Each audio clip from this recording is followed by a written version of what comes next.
Welcome. You are invited on a journey into a softer world, one where the only glow at night came from flame, where shadows flickered across rice paper walls, and the stillness of evening was broken only by the gentle hiss of wax as it met the wick. Tonight, we travel to a time before electric bulbs or neon signs, long before the buzzing hum of fluorescent light ever filled a room. We go back to a city called Edo, known today as Tokyo, but then a place of wooden houses, narrow alleys, and quiet courtyards. A place where darkness was not feared but managed, measured, and even celebrated. This is the story of light. More specifically, the story of those who made it possible, the candle makers of pre-industrial Japan. They worked in silence, their robes stained by smoke, their hands rough with wax, and their lives regulated by the rising and falling sun. In this 2-hour journey, we will walk gently through their world. We will visit the wax workshops tucked away behind merchant stalls, pause inside a kabuki theater burning with candlelight, and feel the hush of a Buddhist temple as its altar glows with a single flame. We'll meet monks who told time by candle, fire watchers who scanned rooftops for embers, and nobles who dined in lavish halls lit by 100 flickering wicks. And always, always there will be the soft presence of light. Not overwhelming, but patient, faint, constant. So, find a quiet place, lie back, breathe slowly, and let your thoughts drift into a world made of shadows and flame. A world lit by hands you never knew, but whose quiet labor kept the darkness at bay. Let us begin. Imagine yourself waking before sunrise in the city of Edo. The air is cool, damp with dew, and still scented faintly with smoke from the night before. You live in a modest wooden house, tucked between the homes of rice merchants and thread sellers, near the edge of a quieter district. Your profession is not one that draws attention. There are no banners above your door, no colourful signs, just the familiar smell of wax that clings to your clothes and hair, and the quiet creak of floorboards as you rise. You are a candle maker, a tradesperson of shadows, someone who shapes the night softly, slowly, one wick at a time. Your day begins long before the city truly stirs, because candles are needed as soon as the sky begins to darken, and that means your work must be ready well before sunset. You begin by preparing your tools. They are simple, but worn smooth by years of use. A copper ladle for pouring, a row of carefully aligned molds, and the sumac wax you rendered yesterday, now cooled into pale green blocks. This wax, known as mokoro, is not like the beeswax or tallow used in the West. It is lighter, cleaner, and when burned, it gives off a steady, nearly smokeless flame. But it is temperamental. It requires patience. You light a small brazier, careful not to scorch the wax, and as the blocks slowly melt into a liquid sheen, you stir gently, watching for bubbles. Too hot, and the wax becomes brittle. Too cold, and it won't pour evenly. As the sun rises higher, you begin dipping the wicks, over and over, one by one.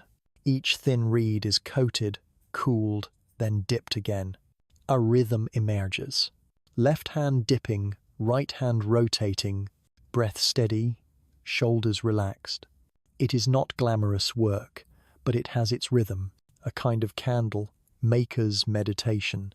Outside, the city of Edo grows louder, vendors calling, sandals clacking on the road, children laughing as they chase paper balls. But in your workshop, the sounds are muffled by walls of clay and wood, and the scent of warm wax thickens the air. You pause to stretch your hands. The wax is now thick on the wicks, forming slender cones tapered and elegant.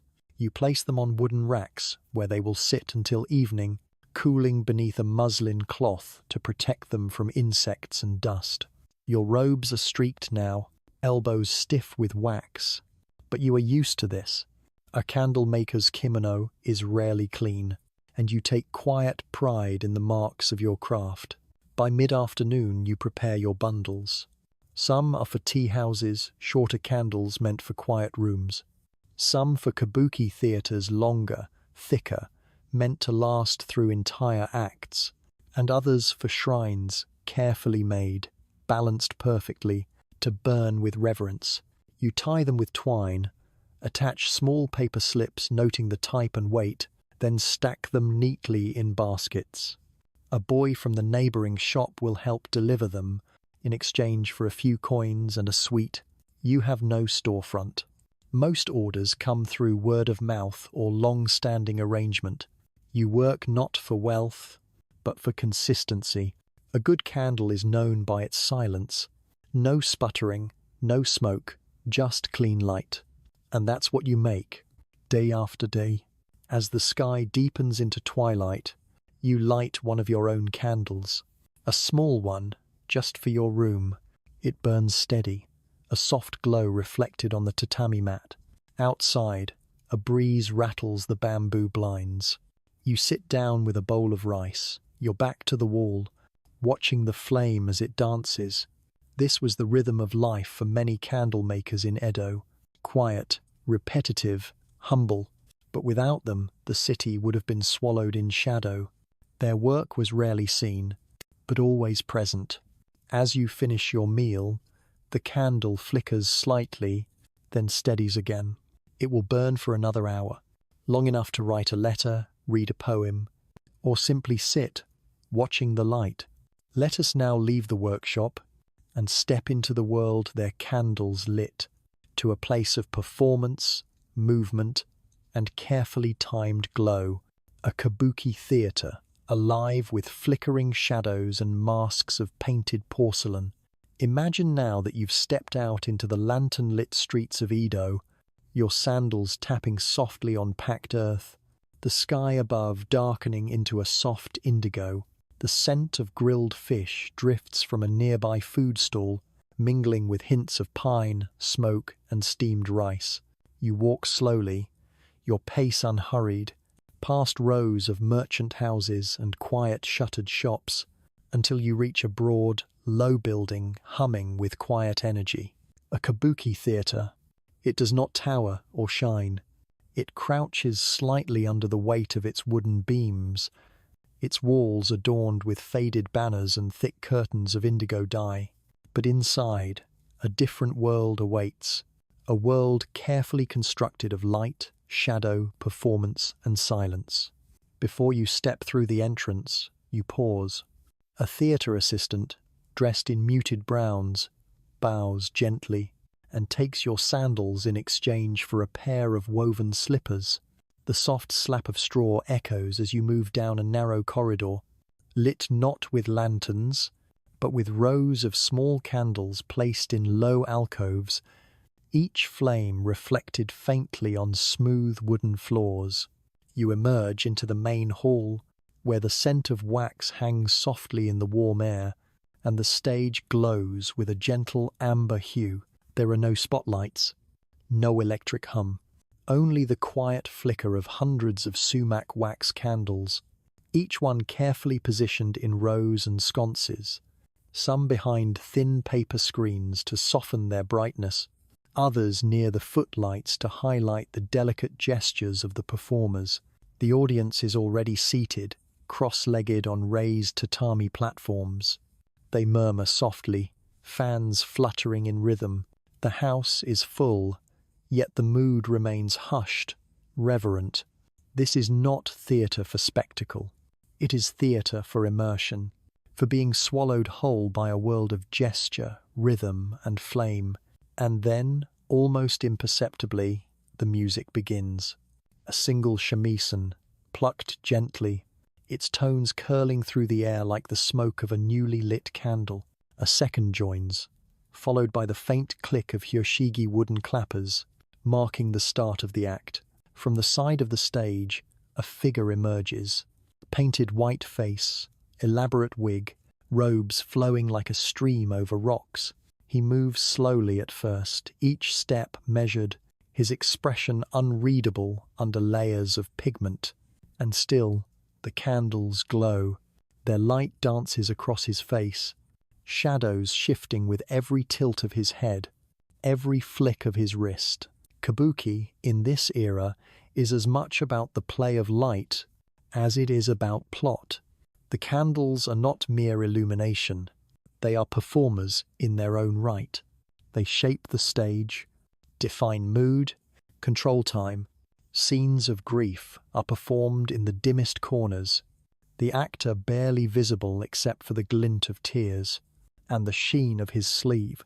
Moments of rage are brought center stage, where flames burn brighter, casting long shadows that shudder with each dramatic pose.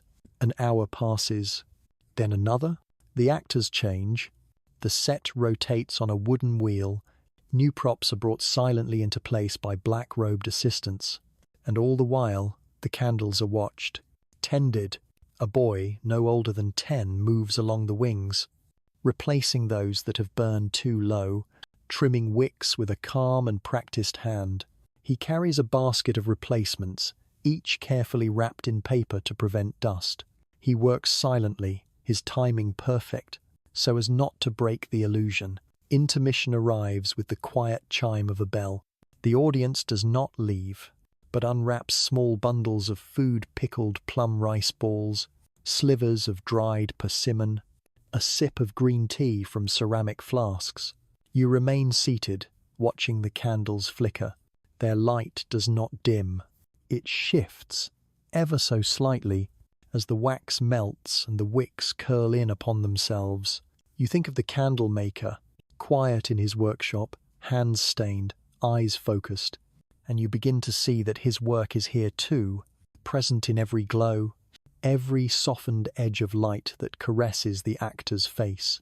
The second half begins. This time, the story is one of longing. A courtesan, forbidden love, a letter written by night. The stage dims until only one candle burns. Center stage, beside a lacquered writing table, the actress kneels, brushes ink across rice paper. The flame beside her trembles. The audience leans forward, and then, a single breath of wind perhaps from a turning panel or an unseen gesture, extinguishes the candle. Darkness falls, silence holds, and the play ends. The applause is restrained. A few murmurs of appreciation, nods of approval, a closing clap from the stagehand's wooden clappers. You file out with the others. The slippers are returned, your sandals retrieved, and the candles, what remains of them, are placed in a basket, their stubs destined to be melted and reused. Outside, the street is darker now. Many candles in nearby homes have been extinguished, but your mind still glows with their light. Soft, flickering, alive. Let us now step back in time, even deeper into the process of illumination, to discover the secret origins of sumac wax, how it was gathered, smelted, and stored before ever reaching the hands of the candle maker. Before there could be light, there had to be wax. And in Edo period Japan, the preferred wax did not come from bees, nor from rendered animal fat, as it did in parts of Europe. It came instead from the berries of a tree, the haze tree, a variety of sumac cultivated across the archipelago. To understand the candle, we must understand the tree. Imagine yourself walking slowly through the low hills of Kyushu in late autumn. The air is crisp, dry, tinged with the scent of turning leaves and distant wood smoke. The trees around you are not tall, but they are orderly, their trunks slender, their branches carefully pruned by hand over the years. These are haze groves, tended by farmers whose lives revolve around the slow cycle of wax. From a distance, the berries might appear unremarkable, tiny, pale green clusters nestled among fading leaves. But within each one lies a trace of the waxy oil that will, after long effort, become the heart of a candle. Harvesting begins when the berries begin to dull in color, just before winter's first frost. Women and children move between the trees, working in near silence, plucking the small clusters by hand and dropping them into woven baskets slung over their backs. There is no rush. The rhythm is slow, deliberate, a pace dictated not by time, but by care. Once the baskets are full, they are carried down winding dirt paths to simple huts near the base of the groves. There, the berries are dried on low wooden trays. Sometimes, for days at a time, they are spread thin, turned often, and protected from sudden rain with waxed cloth canopies. As they dry, the wax begins to loosen from the pulp, and the smell changes, growing slightly sour, slightly sweet, faintly earthy, like damp bark and sun-warmed leaves. The next step is the pressing. This is where the real transformation begins. The dried berries are transferred to heavy iron kettles, heated slowly over charcoal fires. Not too hot, never too hot, for the wax is delicate and will scorch easily. As the berries simmer, the wax begins to seep out, floating to the surface in pale, shimmering pools. It is skimmed off with long-handled ladles, then strained through thick cotton cloth to remove sediment. The oil that emerges is greenish, almost translucent, with a faint sheen like that of river stones. This raw wax is poured into shallow wooden trays, where it cools into soft cakes, not hard like Western wax, but pliable, creamy, and light. The smell that fills the smelting huts is subtle, peu distinctive, not floral, not pungent, just warm, a scent that lingers in the folds of clothing, in the fibers of the tatami, even in the hair of those who work nearby. Once cooled, the cakes are carefully wrapped in rice straw and stored in clay jars, ready for transport. In Edo, Kyoto, and Osaka, merchants await these deliveries with quiet anticipation. A good batch of sumac wax is prized. Its burn is clean, its smoke nearly invisible, its flame steady, even in a draught. Transport is another quiet ritual. Ox-drawn carts move slowly along country roads, their wheels creaking as they carry the jars over stone bridges and earthen passes.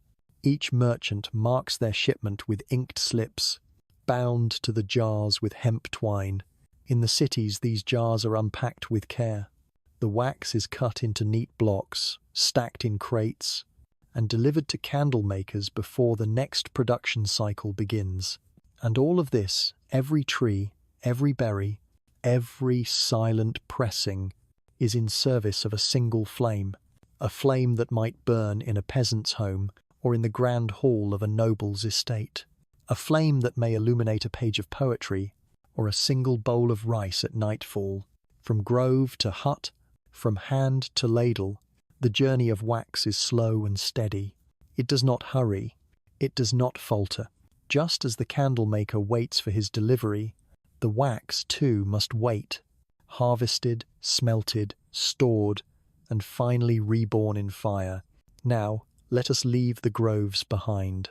Let us step into a different kind of stillness, a stillness measured not in weight or wax, but in time.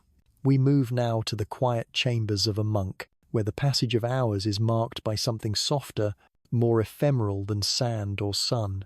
A candle burning slowly beside a scroll. Now, imagine yourself high on a forested hillside, the bustle of Edo far behind, replaced by the quiet rhythm of birdsong and wind through pine. The ground beneath your feet is moss-covered stone, cool and soft. A narrow path winds through ancient trees, leading you to a quiet compound of wood and tile, a Zen temple nestled in the stillness of nature. Here, the day moves slowly. There are no clocks, no gongs to divide the hours, just the subtle turning of the earth and the soft, consistent flicker of a candle's flame. Inside the temple's study chamber, a monk sits cross-legged on the floor. His robe is simple, worn smooth with years of use, and his expression is calm, the serenity of someone who no longer rushes. Beside him burns a single candle. It is not there for warmth, nor for decoration. It is a timekeeper, a quiet, burning companion that marks the passage of hours in soft light and melting wax. In pre-industrial Japan, monks often used candles as a form of natural clock. Not all temples could afford the expensive, weight-driven clocks that had begun to appear in elite circles. And for those who lived far from the noise of commerce, a candle's slow, steady burn was precise enough. Each candle was carefully measured, poured to a specific height, formed with a known quantity of wax, its wick trimmed just so. It might burn for an hour, perhaps two, depending on the thickness and composition. But over time, the monks knew the rhythm. They marked the shaft of the candle with faint ink lines, small horizontal bands spaced evenly. Each line represented a quarter hour or half an hour, depending on the candle's size. As the wax melted and the level descended, the monk could glance and know the time, not to the minute, but close enough for meditation, chant, tea. There was a comfort in this quiet precision. Unlike the sudden clang of a bell or the sharp tick of a clock, a candle's timekeeping was gentle, unfolding, organic. As you sit there now, imagining the chamber, its cedar beams warm with the morning sun, its floor covered in woven straw, its silence broken only by the soft crackle of flame, you begin to feel the appeal of such a life. A scroll lies unrolled nearby, its ink characters flowing like water across the page. The monk occasionally glances toward it, then back to the candle. There is no urgency, only attention. The scent of incense wafts through the room, mingling with the faint aroma of wax. It is neither sharp nor sweet, just present, a reminder that time is passing, even in stillness. Occasionally, a bell rings in the distance, a call to another part of the temple, another form of mindfulness. But the candle remains, a steady sentinel. When it reaches the final mark, the monk rises, snuffs it out with a copper cap, and lights the next. A seamless transition. No interruption. This form of timekeeping was common in temples across Japan. It suited the monastic rhythm, a life not ruled by precision, but by presence. Even now, in some mountain temples, the practice remains. A candle is lit, not simply for light, but to guide a mind toward awareness, to create a boundary for meditation, a shape for the shapeless passing of hours. As we leave this chamber, the flame flickers once more, casting long, soft shadows against the wall. Shadows that stretch and retreat, marking time not in numbers, but in motion. Now, let us descend from the hills, back toward the workshops and households of Edo, but this time we will enter a different kind of space, a place where the candle maker is not a man, but a woman, a quiet world of soot, wax, and invisible labor. Let us return now to the city, not to the crowded market streets or the noble villas, but to the narrow back alleys of Edo, the quiet lanes where craft was made, but rarely seen. Here, behind unmarked doors and paper-covered windows, a quiet labor unfolded every day. Before dawn and long after dusk, it was the work of women, daughters, wives, widows, whose hands shaped the candles that would later illuminate kabuki stages, temple altars, and samurai writing desks. These were not formally trained artisans, nor members of a recognized guild. They did not wear the robes of merchants, nor were they celebrated in literature or ink. But without their labor, there would have been no candles at all. Imagine a low wooden house, its roof patched with tile and straw. Within it, a room only partially lit by morning sun. A woman kneels before a simple brazier, carefully melting yesterday's wax scraps, broken stubs returned by customers, drippings swept from tatami, leftover portions too small to sell on their own. She is not alone. Beside her, her eldest daughter mixes the wax with powdered rice ash, helping it to bind and thicken. Her younger son trims reed wicks with tiny scissors, his fingers already bearing fine calluses despite his age. This is a domestic workshop.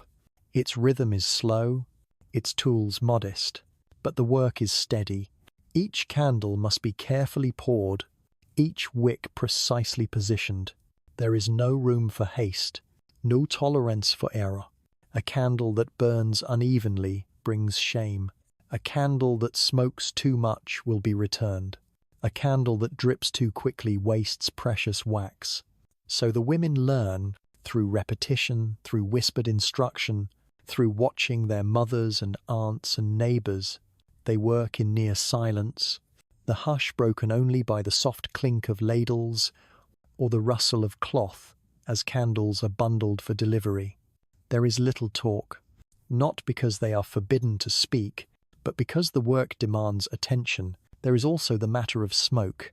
Even sumac wax, known for its clean burn, produces a faint haze in enclosed spaces. Over time, it settles on skin and hair, on the beams above, on the folds of garments that are washed again and again, yet never fully clean. The women become used to the smell, a warm, slightly sharp scent, halfway between oil and earth. They often sit close to one another while working, their bodies aligned along the same narrow bench.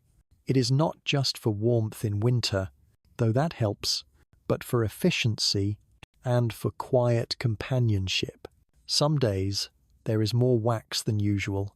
An order from a tea house, a sudden temple festival, a samurai's marriage ceremony requiring dozens of ceremonial lights. On such days, neighbours may come to help. Other women, other children. They bring their own tools, their own baskets of wicks and string, and work until the brazier burns low and the room grows dark. Payment is modest. A portion of rice, a few coins wrapped in cloth, sometimes only food, a fresh daikon, a bundle of green onions, or a small sweet dumpling made of red bean paste. But the women do not complain. There is pride in what they make. Their candles are known in the neighbourhood, steady, long-burning, and clean. Sometimes, late at night, after the last candle has been trimmed, and the children have been sent to sleep on straw mats, a woman may light one herself, just one, not for profit, not for prayer, but for a moment of quiet. She may sit with a cup of tea, watching the flame flicker on the wall, the silence deepening around her. This is her time, her light, her small reward. And in that moment, as the city breathes softly in the dark, the labour of the day slips away, and all that remains is a single flame, steady and still. Now, let us explore another form of illumination, not the candle itself, but what it could become when transformed by art and design. We move now to the world of paper, of bamboo frames and translucent glow, to a craft that turned candlelight into shadows that danced. Let us step into a space between light and shadow, a space that flickers gently in the breeze, where the candle is not the destination, but the source, the beating heart within a delicate frame. We are now in the world of the paper lantern. Known in Japan as chochin, these soft, glowing forms were everywhere in Edo, hanging from shop fronts, swinging from rooftops, carried through alleyways, and floating quietly down rivers during festival nights. But before the lantern lit the night, it began in silence, in the hands of the lantern maker. Imagine a narrow workshop on a side street, the door open to catch the morning light. Inside, a man sits cross-legged on the floor, his tools arranged with care, thin strips of split bamboo, pots of glue made from rice starch, and sheets of handmade paper fibrous, soft, and pale as milk. The process begins with the frame. Bamboo is bent and coaxed into hoops, each one carefully measured to ensure perfect symmetry. They are tied along a central spine, forming the skeleton of the lantern, a long, rounded shape that resembles a cocoon. Then comes the paper. It is applied gently, in layers, using the glue to fix it along the curves. Each sheet is smoothed by hand, creased carefully around the edges, until the whole structure is wrapped like a sleeping moth. Once dry, the lantern is painted, sometimes with kanji indicating a shop's name or a family crest, sometimes with simple decorative patterns, waves, chrysanthemums, or the silhouettes of cranes flying against a moon. But some lanterns remain unpainted. Their beauty lies in the way they transform the light within. A plain lantern, lidderdusk, can glow like the shell of a pearl, soft, rounded, gently golden. Now picture one such lantern hanging outside a tea house. The wind rustles its edges, and the paper shifts with a sound like old silk. Inside, a candle burns low, its light filtered through the paper, casting long shadows along the wall. And this is where the magic begins. For in Edo, lanterns were not merely functional. They were portals, tools of transformation. Some were built for shadow play, a quiet form of entertainment practiced in homes, temples, and the more refined quarters of the city. A simple screen would be set up, just a thin panel of washi paper, stretched tight. Behind it, a lantern was placed, and between the lantern and the screen, small figures would dance. Cut from stiff paper or thin wood, these puppets were moved on rods. A fox with a curling tail, a crane with outstretched wings, a samurai holding his sword high. As the puppeteer moved them slowly, the shadows on the screen shifted and stretched, becoming larger than life, gentler than reality. A scene might show a hunter in pursuit of a deer, or a ghost gliding silently across a bridge. Children watched in rapt silence. Their parents sipped tea, the light flickering on their robes. The stories were simple, but the effect was profound. In a world before film or photography, this was one of the few ways to animate light, to make the night breathe and move. And even when there were no performances, lanterns played their part in daily life. A shopkeeper might hang two outside his door at sunset, their glow signaling that the store remained open. A traveller on a country road might carry one tied to a bamboo pole, its swaying light guiding his steps through dark woods. Some temples lit deux ans during festival, creating rivers of gold along their eaves, and on certain summer nights, lanterns were set afloat on streams and canals, each one carrying a prayer for the dead. A tiny boat of paper and fire, drifting slowly into darkness. The candle, so carefully crafted, so quietly made in the soot-streaked workshops of women and men, now found itself at the heart of something ephemeral. A moment, a glow, a story written in shadows. And when the candle finally burned low, its flame shrinking to a blue spark, its wax pooling at the base, the lantern would dim and the night would return, but the memory of the light lingered, etched softly in the paper, in the air, in the mind. Let us now turn from art to emergency, from celebration to catastrophe, to a night when candles became a danger and the city held its breath. The city of Edo was a place of beauty, but also of fragility. A city built of paper, bamboo, and pine materials that welcomed light, but yielded quickly to flame. In the year 1682, during the Genroku era, the soft glow of candles and lanterns, so central to the rhythms of daily life, turned from comfort to catastrophe. That year, a fire began just after dusk, in the crowded Ichigaya district. The exact cause was never truly known. Perhaps a lantern had fallen in the wind. Perhaps a candle burned too low, its wick unraveling into a tongue of fire. Or maybe it was a simple accident, a curtain brushing too close to a brazier, a moment of forgetfulness. But in a city where the homes were shoulder to shoulder, and where streets twisted and turned like a painter's brushstroke, Fire needed no invitation. It leapt from eve to eve, from house to shop, from paper screen to tatami mat.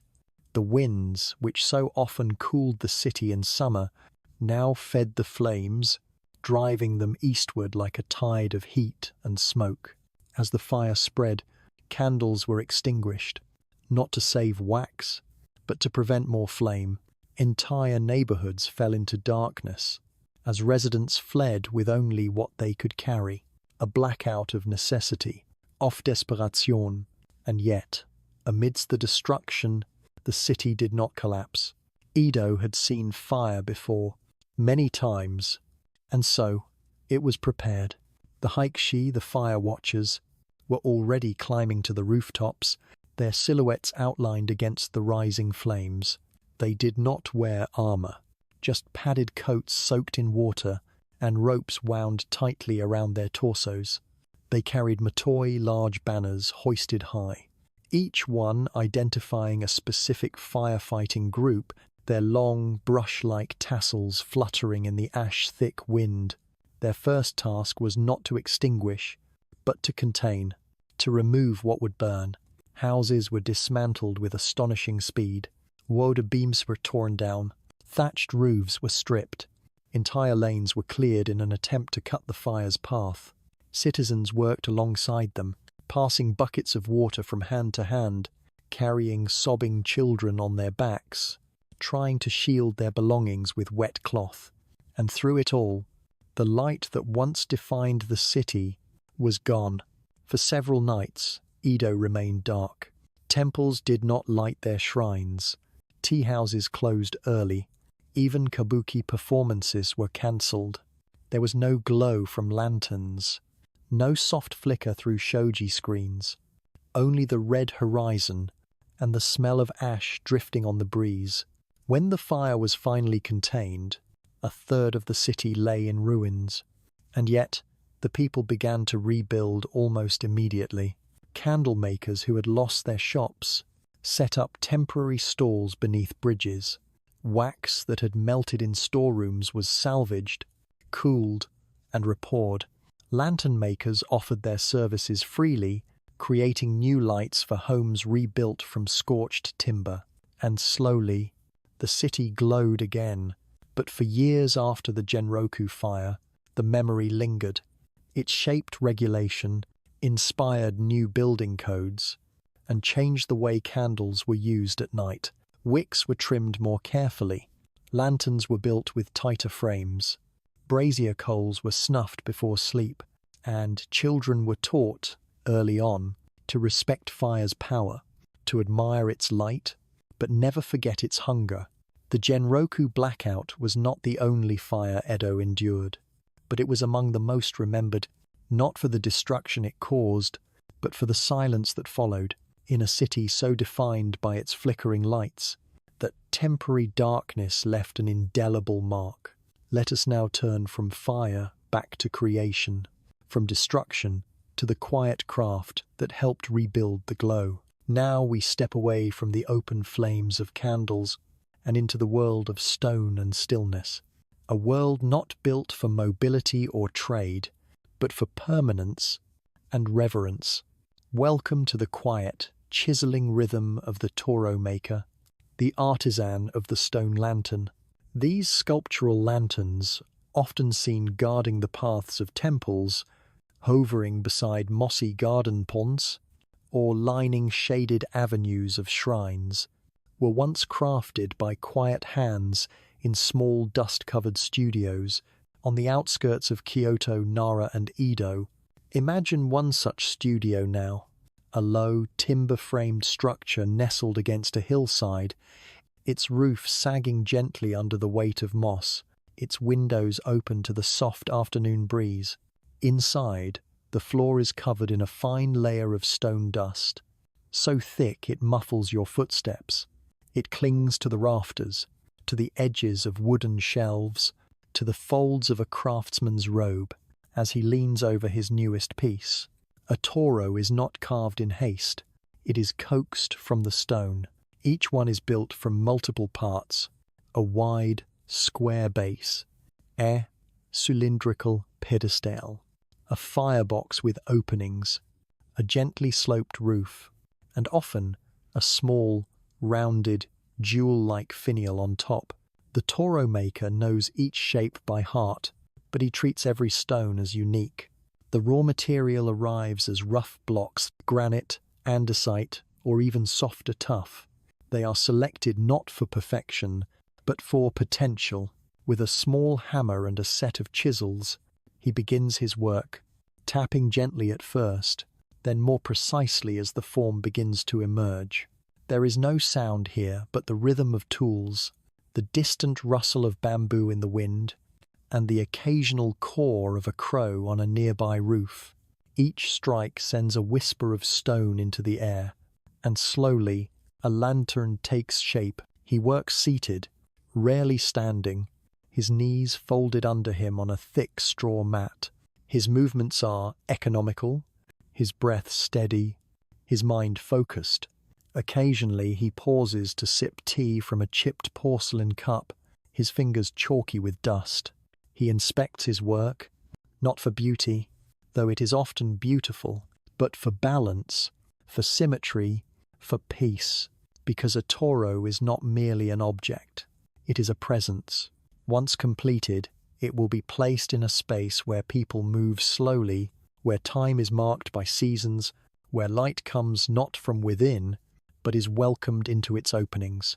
You may have seen them without knowing their names.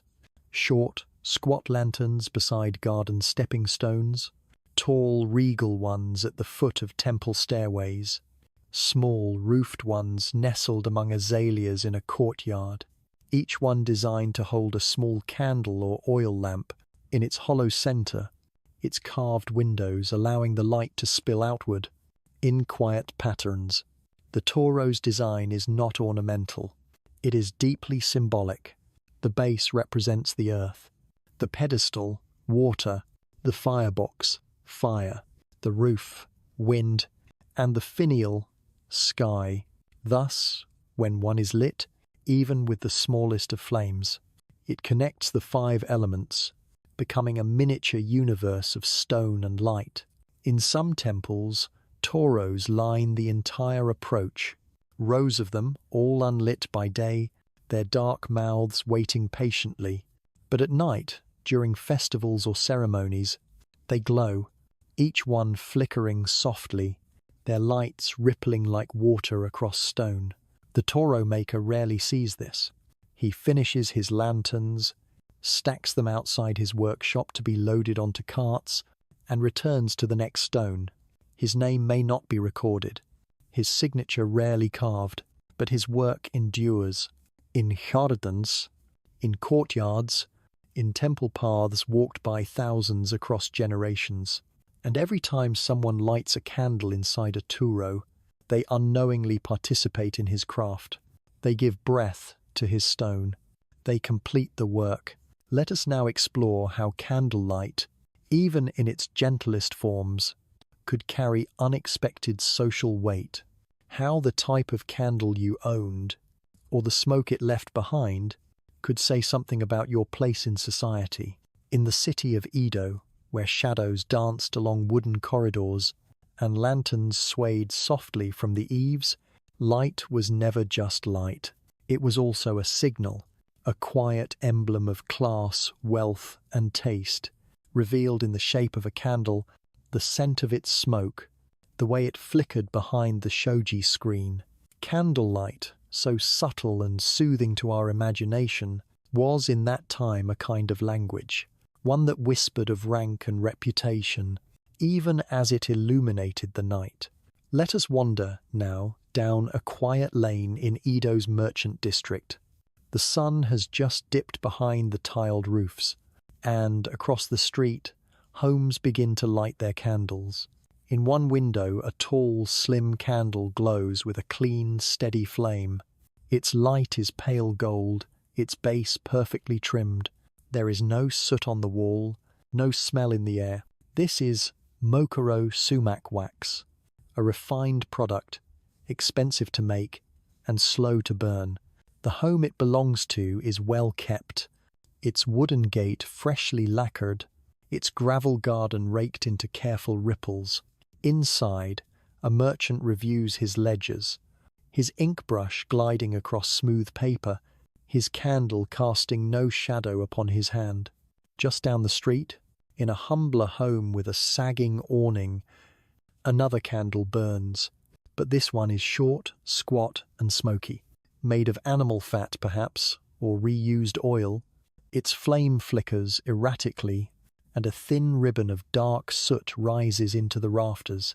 The family here uses what they can afford, and sometimes that means scraping together wax remnants or burning the ends of past candles, their bases softened and pressed into shells of clay. In Edo, such differences were deeply observed, not just by neighbours, but by guests, matchmakers, even city inspectors during official ceremonies or festivals. The government itself regulated candle types according to season and status. During times of scarcity or social unrest, sumptuary laws restricted luxury candles. Only nobles and high-ranking samurai could use certain sizes or wax types. Merchants, though wealthy, were often discouraged from overt display, and so their candles, while refined, remained plain in form, no painted holders, no carved dragon-shaped stands, just utility wrapped in restraint. Even temples had candle code. Some shrines used wax mixed with powdered ash to dull the flame and reduce cost. Others, flush with donations, commissioned elaborately carved candle holders, sometimes in the shape of lotus blossoms or phoenix wings. The soot left behind was equally telling. In a small tea house, the ceiling beams might be stained black from years of burning lower-grade oil lamps. To some, this patina was quaint, a sign of longevity and tradition. To others, it marked poverty, a lack of refinement. Certain geisha houses took great care to avoid soot entirely. Their paper walls were kept pure white, their lanterns carefully trimmed and placed, so that even in candlelight, their rooms appeared clean, untouched, a deliberate aesthetic of perfection. And then there were the tradespeople, the candle makers, the wax vendors, the lantern carvers, whose hands bore the marks of light, but who often occupied a curious place in society. They were necessary, respected at times, but rarely celebrated. Their robes were stained with soot. Their fingernails often bore the pale green tint of sumac wax. Their homes smelled of oil and smoke. Though they brought light to others, they lived slightly in the shadows themselves. A young apprentice might spend his days delivering bundles of candles through Edo's narrow alleys, but would never be invited inside the homes he illuminated. He would leave the package at the door, bow politely, and vanish like the light he carried. This divide was not cruel. It was simply the way of things. As natural as the difference between candle and flame, between light and the shadow it casts. And yet, across all classes, the candle remained constant. In noble estates and common kitchens alike, it marked the passage of day into night, the transition from labour to rest, the quiet hour when the world dimmed and reflection began. Let us now move into one of those noble estates, where the flicker of candles was more than functional. It was part of ritual, of ceremony, of the choreography of sword and silence.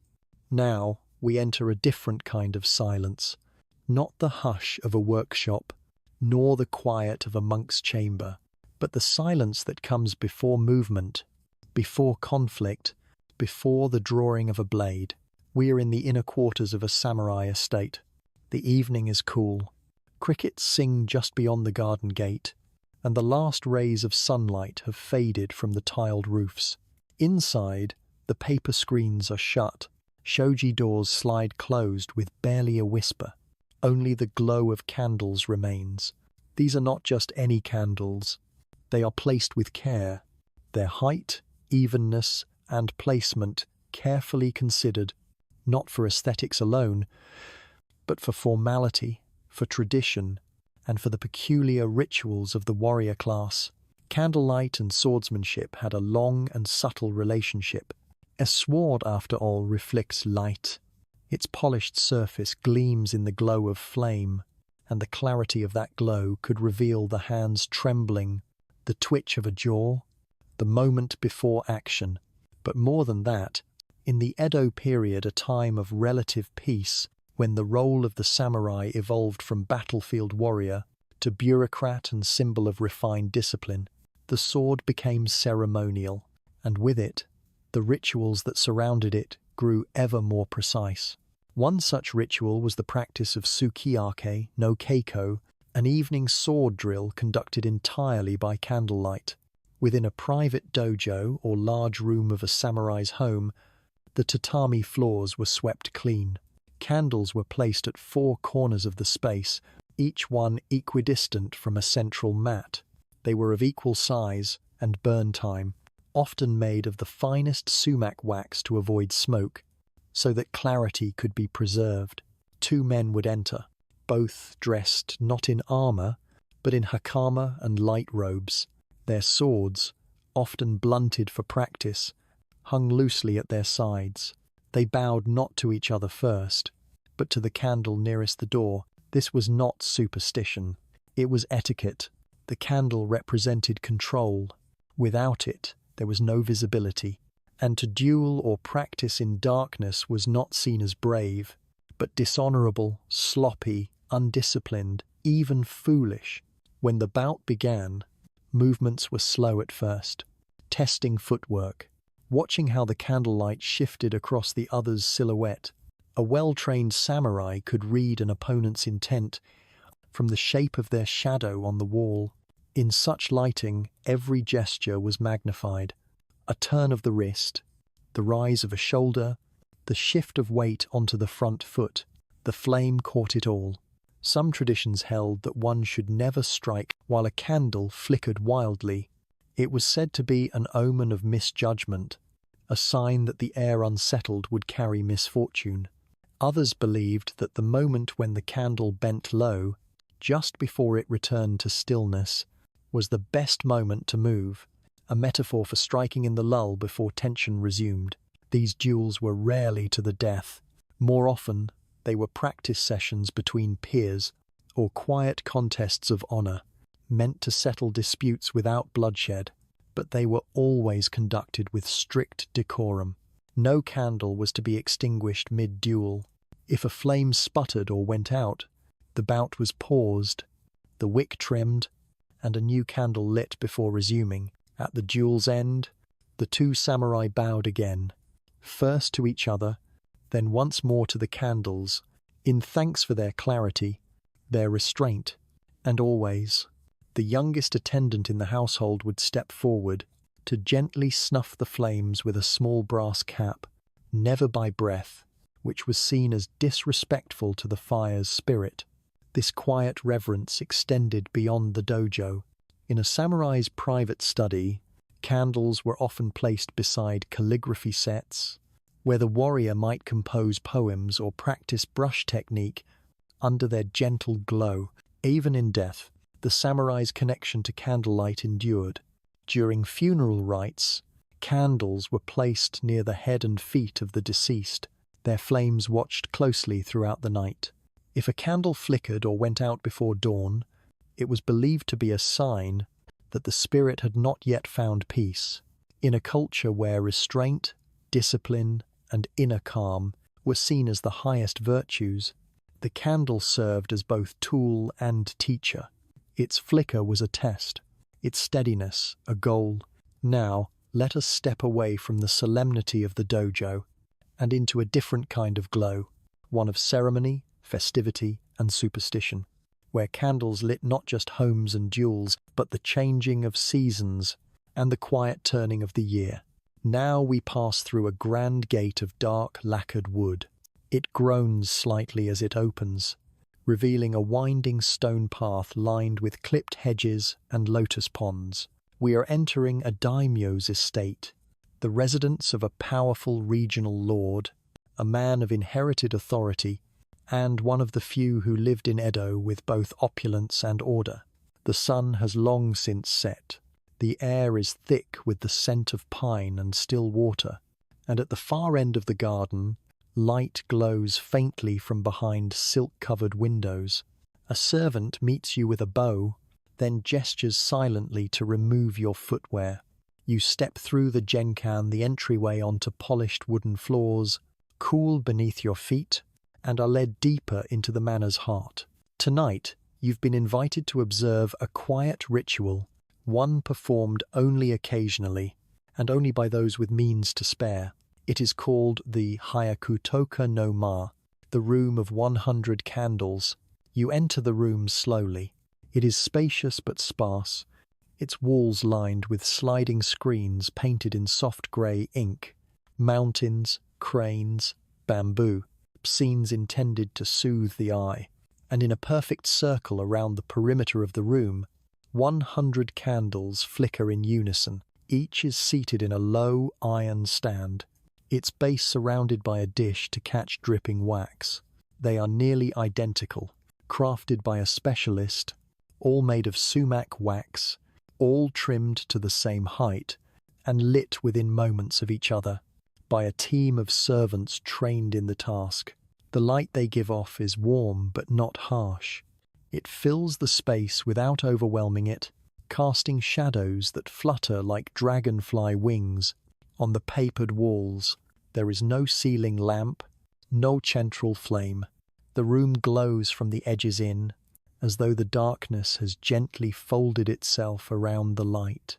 A daimyo sits near the center, cross-legged on a raised tatami platform. He is quiet, his hands resting lightly in his lap, his gaze not fixed on any one candle, but drifting between them, as though watching the passage of something unseen. Tonight's gathering is not a party, nor a strategy meeting, nor a formal dinner. It is a time of reflection, a moment carved out of the year, to sit in the presence of silence and flame. Guests arrive slowly, each one kneeling as they enter, each handed a small lacquered tray, bearing a cup of warm sake and a folded piece of washi paper. Upon the paper, a poem is written, not in the guest's hand, but composed earlier perhaps by a court poet or the daimyo himself. It is a seasonal poem evoking plum blossoms, or the coming frost, or the way candlelight clings to a fogged window in the hour before dawn. One by one, guests take turns reading their poem aloud, not to the room, but to the candle nearest them. Their voices are soft, almost whispers, intended not for the ears of others, but for the flame. After each recitation, a servant steps forward and gently extinguishes one candle. A long iron tool is used, never breath. The room grows slightly dimmer.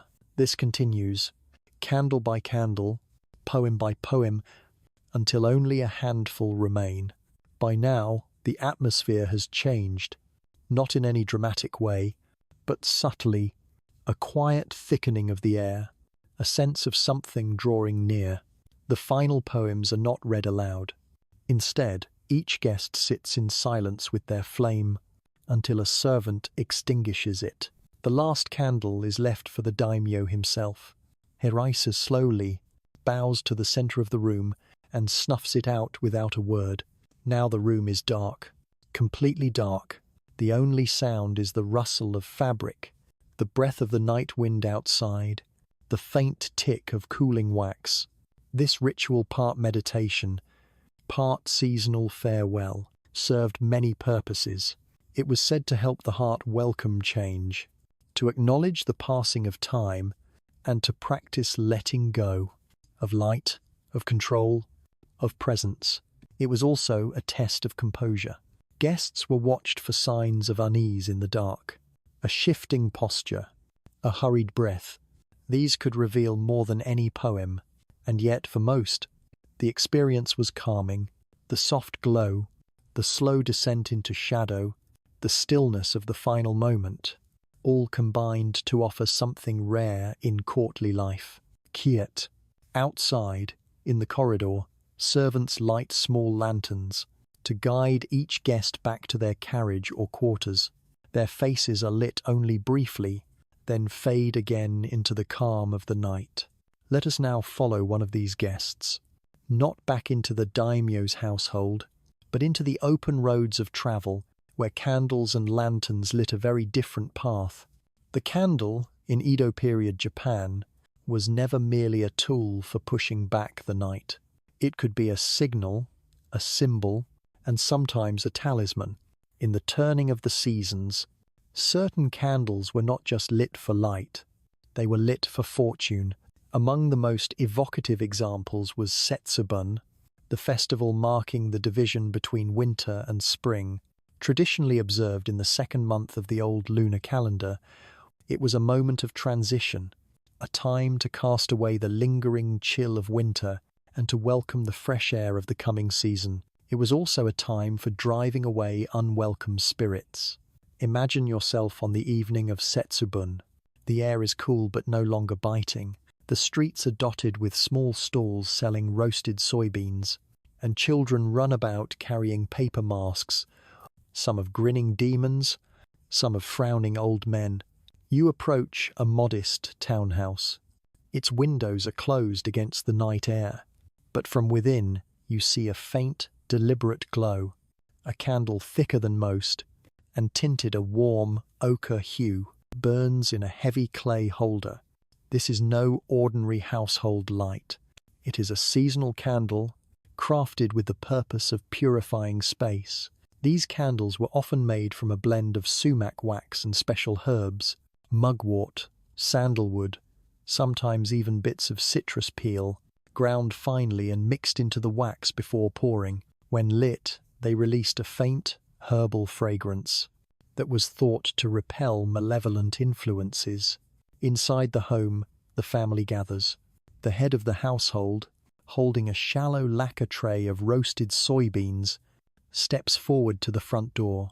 The candle burns steadily beside him, its flame low but unwavering. With a sharp flick of the wrist, he casts a handful of beans out into the street, calling in a clear voice, "Oni wa soto, fuku wa uchi." Demons out, fortune in. The children giggle, eagerly repeating the words as they toss their own handfuls into the air. The beans bounce and scatter across the street, some landing against the wooden posts of the house, some rolling into the shadows. The candle remains burning all the while. Its light is not meant to illuminate the action, but to sanctify it, to mark the space as watched and guarded. Once the throwing is done, the family steps back inside. The door is closed. The candle is carried slowly through each room, pausing in the corners where shadows tend to gather. Its scent drifts into the beams and rafters, tracing invisible lines through the air. The practice is as much about rhythm as belief. Every year, the same gestures are repeated. The lighting of the special candle, the throwing of the beans, the call for fortune to enter. And every year, as the smoke curls slowly toward the ceiling, winter seems to loosen its hold just a little. In larger households, merchant homes, minor samurai residences, multiple candles might be lit at once, one in each major room. Servants would carry them through the hallways, their faces faintly lit by the glow, their steps soft on the wooden floors. The candles themselves were often reused for several days afterward, their herbal scent lingering long past the festival. Some families kept the stubs, wrapping them in paper and tucking them into storage chests, as quiet charms against misfortune for the year ahead. And so, for one evening each spring, candlelight took on a role beyond its usual duties. It became an active participant in the changing of the season, a gentle companion in the casting out of darkness, the welcoming in of light. Outside, the street quiets again. The scent of burning herbs mingles with the smell of cooling earth. And as you look up, you see other windows glowing in the same way. Scattered, steady points of flame, marking a city in quiet ritual. From this seasonal moment, Let us now journey to the roads beyond Edo, where candlelight did not simply mark festivals or private ceremonies, but guided travelers over long, uncertain distances. Now imagine the city behind you. The narrow lanes of Edo gradually give way to low-walled gardens, to rice paddies shining under the pale moon, and to the open road, the famous Tokaido, the eastern sea route that linked the capital with Kyoto. For more than 200 miles, this road wound through coastal towns, forested hills, and rivers crossed by ferry or narrow bridge. It was the main artery of Tokugawa Japan, travelled by merchants, messengers, monks, and processions of lords obeying the shogunate's call to alternate attendance. But while the path itself was carefully maintained, its illumination was not. When darkness fell, the Tokaido became a ribbon of shadow, broken only by the soft glow of lanterns carried by hand. Picture a travelling party now, making its way toward one of the post towns that dotted the road at regular intervals. There are four figures: a merchant in plain robes, his apprentice, a porter with baskets slung across his shoulders, and a middle-aged woman carrying a wrapped bundle of clothing and rice cakes. The sun has just slipped below the hills, and already the road is cooling. Mist gathers along the edges of the trees, and the travellers quicken their pace. From a bamboo case, the merchant draws a lantern, a sweet chochin, the collapsible kind used by those on the move. It is simple, a concertina of paper stretched over a thin frame, its outer surface marked with 3 black brushstrokes, the name of his shop in abbreviated form.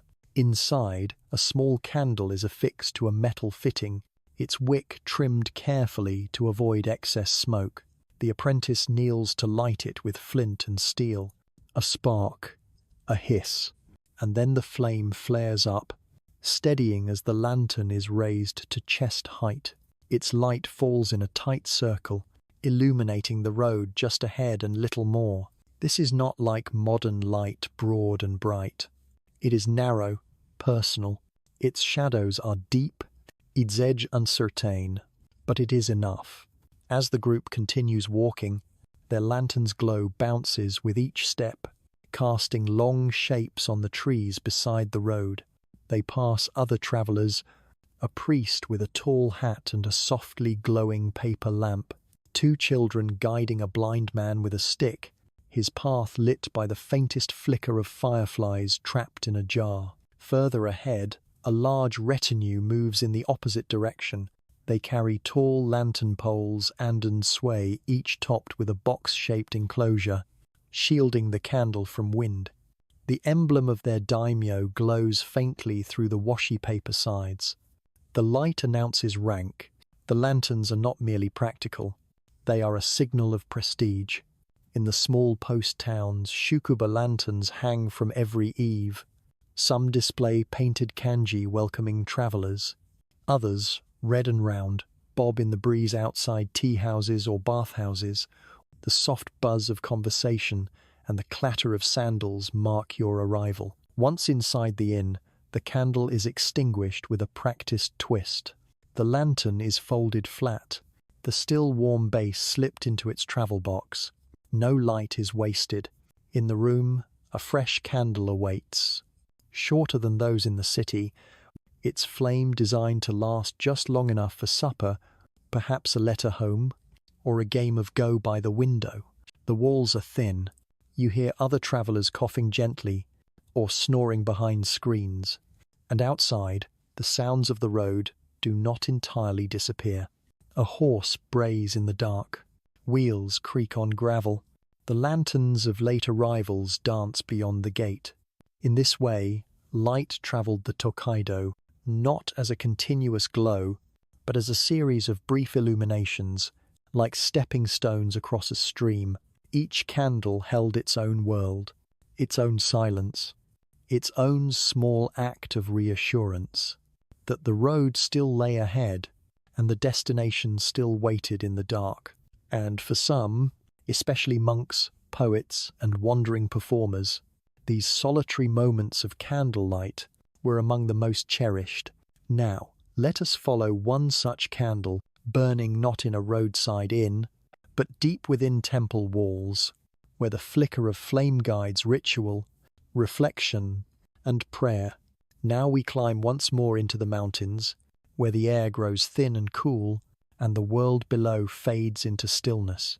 Here, nestled within the folds of cedar forests, stands a Buddhist temple, its tiled roofs barely visible in the darkness, its presence marked not by grandeur, but by the faintest glow escaping through a paper-covered window. It is midnight, not by the reckoning of a clock, but by the rhythm of breath, of the temple's long, slow exhalation between one day and the next. Within, the temple is silent. Even the bells are quiet now. Only the soft brush of a robe against tatami, or the echo of footsteps across wooden floors, breaks the hush. A monk moves through the corridor. His lantern is small and round, its light filtered through a yellowed washi screen. The candle inside is low, but steady. It has been burning since the evening prayer. He opens the door to the main hall, sliding it gently along its track. A breath of cool air follows him in, but does not disturb the flame. Inside the hall, the space is vast, its ceiling lost in shadow, its polished floors reflecting what little light there is. At the far end, a statue of the Buddha sits in serene meditation, its surface catching a faint gleam from the flame now carried toward it. The monk kneels. He opens a lacquered box and withdraws 3 tall, slender candles, each one pure white, each one hand-dipped in wax, prepared weeks before in the quiet of the inner courtyard. He places them one by one in the holders before the altar. Then, from his lantern, he lights the first. The flame moves slowly, crawling along the wick, then blooming into a gentle glow. He lights the second, then the third. Now the hall has changed. The shadows soften.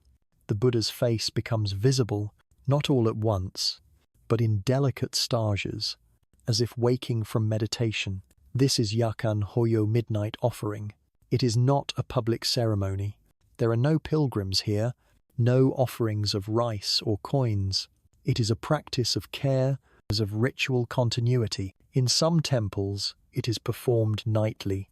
In others, only on particular dates, equinoxes, full moons, or anniversaries of death. The monk now begins his chant. It is low and rhythmic, a single line repeated over and over. The syllables fall softly against the stone floor, rising like incense toward the rafters. Outside, the forest shifts. A deer moves among the trees. Leaves rustle in the wind. But within the temple, all is held in the glow of 3 small candles. Each one burns at a different pace. The wax pools quietly. The flame trembles only when the monk exhales. There is no hurry here, no progression toward climax. Just the passage of time, marked by melting wax, by breath, by the slow warming of the room. After an hour, perhaps longer, perhaps less, the monk stands. He bows to the Buddha. He gently snuffs out the candles with a cloth-covered cap, one by one, in the same order they were lit. He collects the stubs, wipes the holders clean, and returns the box to its shelf. The room darkens again, not completely, just enough to remind you that light is always brief, always part of a rhythm. As the monk departs, his lantern still glows faintly. Its circle of light stretches down the corridor as he makes his way to the meditation hall, where other monks will soon rise for morning zazen. The temple sleeps, and so does the flame.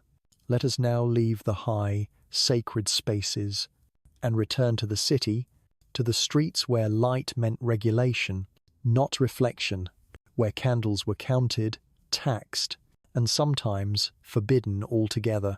In Edo period Japan, even the gentle glow of a candle was subject to the watchful gaze of authority. The Tokugawa shogunate, masters of order and regulation, understood that control over light was also control over life itself. Candles were not simply household goods. They were commodities, taxable resources, and if one thought more deeply, a measure of class and privilege. By the mid-17th century, the candle trade was large enough to draw the attention of government officials. Sumac wax, in particular, prized for its clean burn, was expensive to produce and import from rural provinces.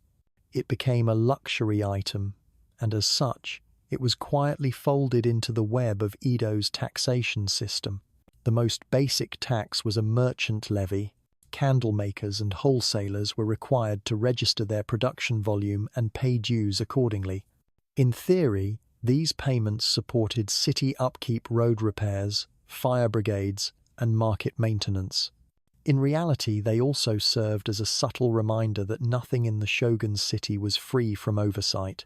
But there were more curious regulations as well. Some were seasonal. During summer, when daylight stretched longer and the risk of fire was high, officials limited the size and number of candles that could be burned in merchant districts. This was not framed purely as safety, it was also a way to conserve wax for winter, when night hours were long and cold could be dangerous. Other rules targeted display and extravagance.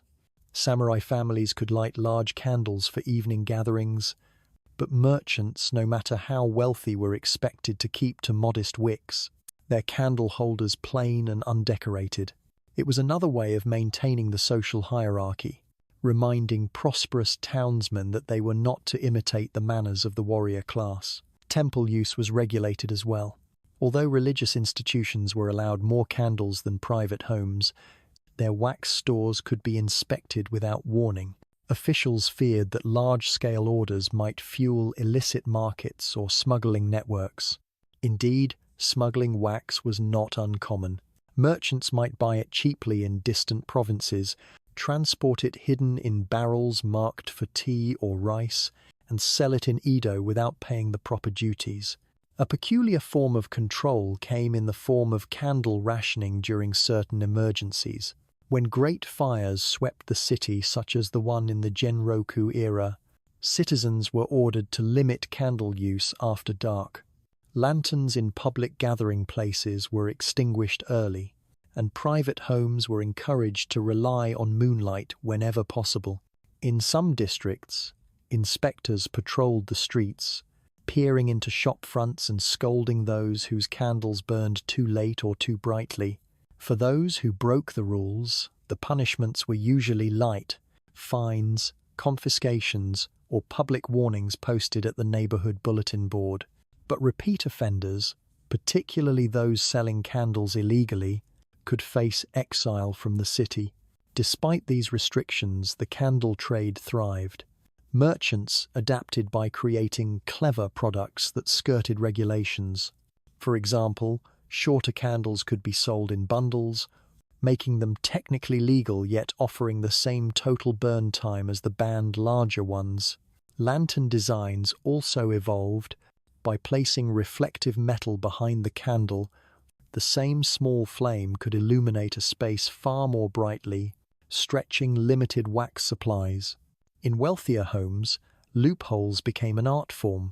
A family might host an evening poetry gathering, lighting a generous number of candles under the pretext of it being a religious or cultural event, which enjoyed more lenient rules.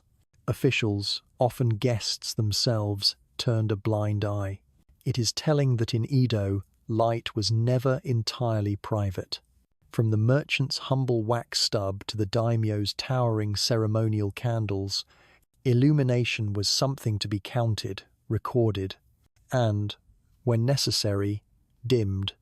And yet, the restrictions did not dim the culture's deep appreciation for candlelight. If anything, they heightened it. A warm, steady flame in a quiet room was not something to be taken for granted. It was something earned, permitted, and protected. Now, let us turn from the world of taxation and rules to one of vigilance, where light was not about beauty or comfort, but about watchfulness, protection, and the unending duty to guard a wooden city from fire. In Edo, every candle carried with it a quiet danger. The city, for all its beauty, was a tinderbox built of wood, thatched roofs, and paper walls. It could take only a single spark, carried on the evening wind, to turn an entire neighborhood into a roaring sea of fire. Everyone knew this, and so the light of the city was never left completely unattended. It was watched, constantly. The Haikshi, or fire watchers, were the guardians of this fragile balance. They were not always the men who fought fires directly. Those were the fire brigades, summoned when disaster was already underway. The fire watchers worked earlier in the chain of events. Their task was to ensure that such disasters never began. Picture them on a crisp winter night, when the air is dry and the city feels brittle. A small patrol moves along the narrow streets, their sandals crunching softly on the packed earth. They carry bamboo poles tipped with metal hooks, ready to pull down thatch or break apart burning timbers. But tonight, their attention is on the windows. The faint orange glow behind shoji screens, the flicker of candlelight spilling into the street. They pause outside a tea house. The hour is late, yet the upstairs rooms are still bright. A watcher calls up, his voice firm but not unkind, reminding the proprietor of the hour and the danger. Inside, a woman hurries to snuff several candles, the room dimming at once. The watchers move on. In some districts, tall wooden towers rise above the rooftops.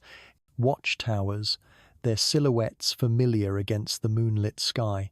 Each one is manned through the night. A small fire kept in a brazier for warmth. A handbell or wooden clappers ready at arm's reach. From these towers, the watchers scan the horizon for telltale signs. A sudden flare, an unnatural column of smoke, the way a shadow on a roof trembles unnaturally in the wind. If they spot danger, they do not shout fire into the streets. That could cause panic. Instead, they strike the han, a suspended iron gong. Its deep, deliberate tones roll out across the rooftops, summoning the firefighting brigades from their stations. The sound is so distinct that even a half-asleep merchant, stirring in his futon, knows to listen for the direction of the strike, to judge whether the danger lies near or far. But the watcher's duties extend beyond vigilance. They inspect public gathering places, tea houses, kabuki theatres, banquet halls, checking that candles are properly fixed in holders, that wicks are trimmed, that lanterns are shielded from drafts. They remind owners to keep buckets of water nearby. In the colder months, when charcoal braziers warm almost every room, they caution residents about curtains drawn too close or sleeping futons placed beside the embers. And while their work is practical, there is also something almost ceremonial in their nightly rounds. They walk with measured pace, their eyes scanning high and low, their ears attuned to changes in the city's quiet hum. Even the regular rhythm of their patrol can be comforting, a reminder that, as you sit in your dim room with a single candle burning beside you, someone is out there keeping watch. The fear of fire was not paranoia. History had proven the risk again and again. The Great Meriki Fire of 1657 had destroyed most of Edo, leaving more than half the city homeless. Smaller blazes, often started by unattended lanterns, continued to claim dozens of lives each year. Even the great fire brigades could only do so much once a blaze had taken hold. So the candle was always lit with a measure of caution. It was tended, it was watched, and when you were ready to sleep, you did not simply blow it out. You thanked it silently for its light, then covered its flame with a snuffer, ensuring no ember could drift where it shouldn't. This constant awareness shaped the character of the city. In Edo, the candle's light was not careless or idle. It was deliberate, a partnership between maker, user, and watcher. Now, let us move from the public duty of protection to a private act of devotion, to candles that were not lit for reading, working, or eating, but for something unseen, an offering to the divine. As the first pale light of dawn begins to touch the tiled rooftops of Edo, the city is not yet fully awake. Merchants still sleep behind their shop shutters, and the streets are quiet but for the slow steps of a shrine caretaker, making his way along the pebbled approach to the torii gate. The air is cool and carries the faint salt of the nearby bay. Inside the grounds of a Shinto shrine, where cypress trees stand tall and still, the world feels different. The stone path is swept clean, the gravel raked into even ripples. Wooden ima boards, hung with prayers and wishes written by countless hands, sway gently in the morning breeze. Here, light has a different meaning than in the city's busy streets. At the shrine, a candle is not simply an object of utility. It is an offering, a bridge between the human world and the realm of the kami, the spirits that dwell within nature and watch over the community. Candles as shrine offerings were not part of daily worship for most townspeople. They were something set aside for special prayers, for safe childbirth, for a healthy harvest, for guidance in uncertain times. The offering was not about providing light to the shrine itself. Shrines were typically open to the sky, illuminated by day and quiet in darkness. Rather, it was about creating a moment of connection, a symbolic gesture in the soft, flickering form of fire. Imagine a villager from a coastal fishing hamlet arriving at such a shrine. His robe smells faintly of the sea, his hands are calloused from hauling nets. He carries, wrapped in cloth, a single sumac wax candle he purchased from a merchant in town. It is modest in size but made with care, its wick straight, its surface smooth from repeated dipping. At the main hall he kneels on the wooden veranda before the offering box. He unties the cloth, sets the candle gently into a simple iron stand, and lights it with a slender spill of twisted paper. The wick catches quickly, the flame blooming small and steady. For a moment, he watches it. The soft light rests against the grain of the wood, the edges of the offering table, and the carved beams above. Then he bows deeply twice, claps his hands twice, and bows once more in the way tradition dictates. The candle will be left to burn down naturally. No one will blow it out. The offering is complete only when the wax has melted away and the flame has consumed itself, carrying the wish with it. The act is both quiet and absolute. Once begun, it will end on its own terms. During seasonal festivals, these offerings multiply. On the first days of spring, or during harvest celebrations in autumn, rows of candles line the front of the main hall. Some burn bright and tall, others are already short and wavering. Together, they form a living border between the worshippers and the shrine's sacred space, a sea of flames swaying gently in the wind, each one representing a personal hope or a wordless gratitude. The shrine attendants tend them carefully. A young acolyte in white robes moves quietly among the offerings, straightening the stands, shielding weak flames from sudden gusts. He does not rush. There is no sense of urgency in this work. The candles will last as long as they last. And when the last one fades, leaving only a curl of smoke drifting toward the sky, it is as if the wish itself has been carried upward into the unseen.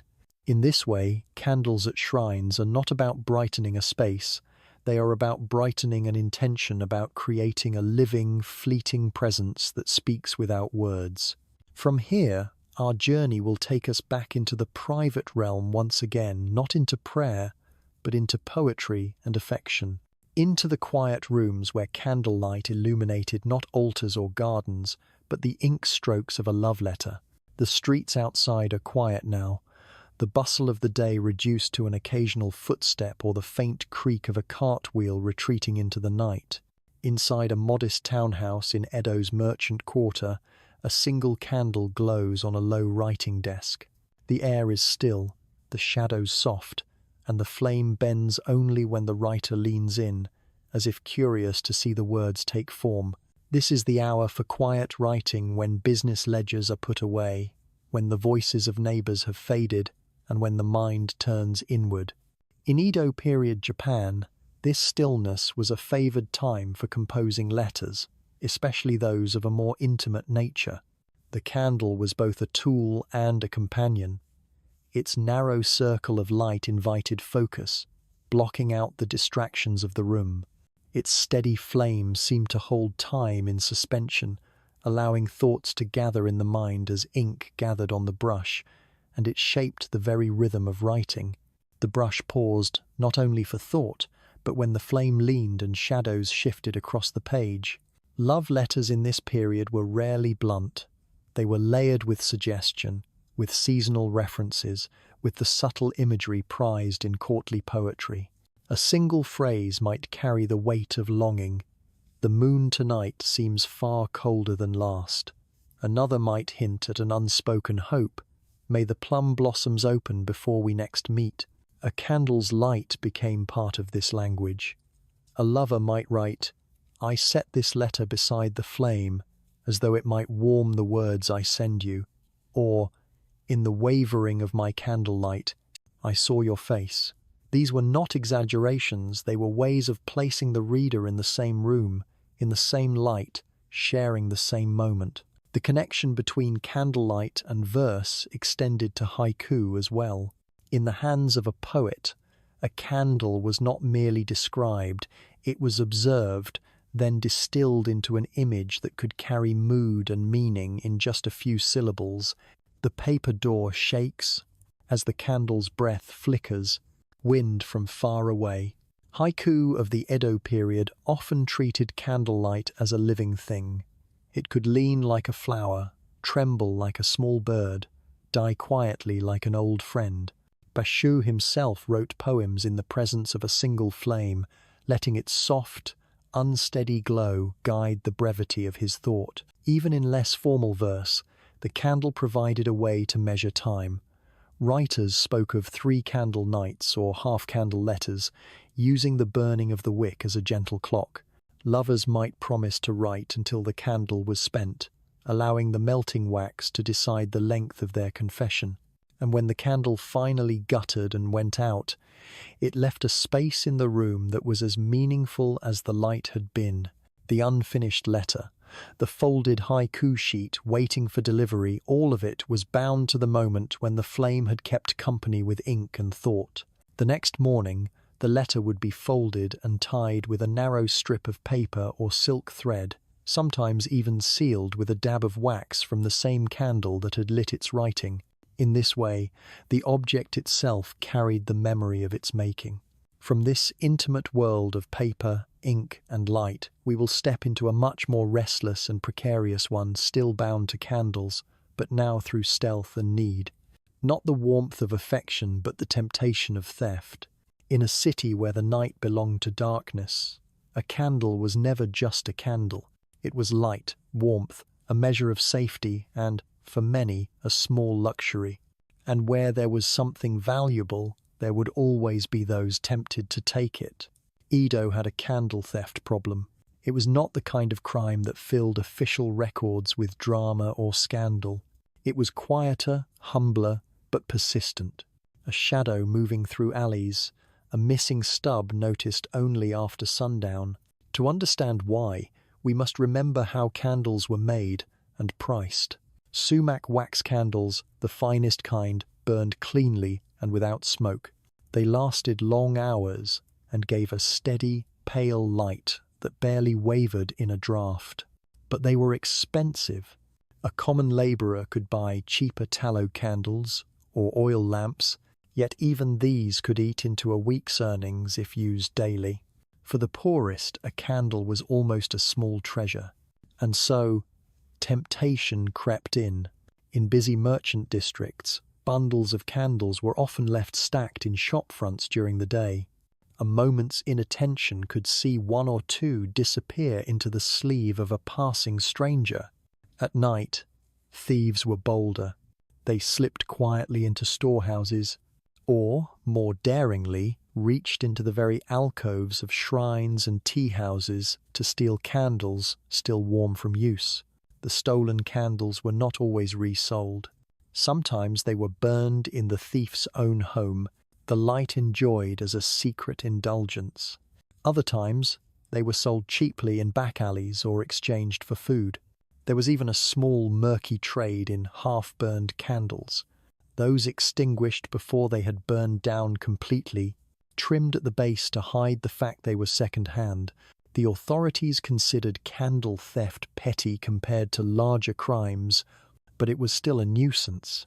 In tightly packed neighborhoods, a missing candle could mean a household went to bed early, or that a merchant's account book could not be finished that night. For temples, it was a minor offense with symbolic weight.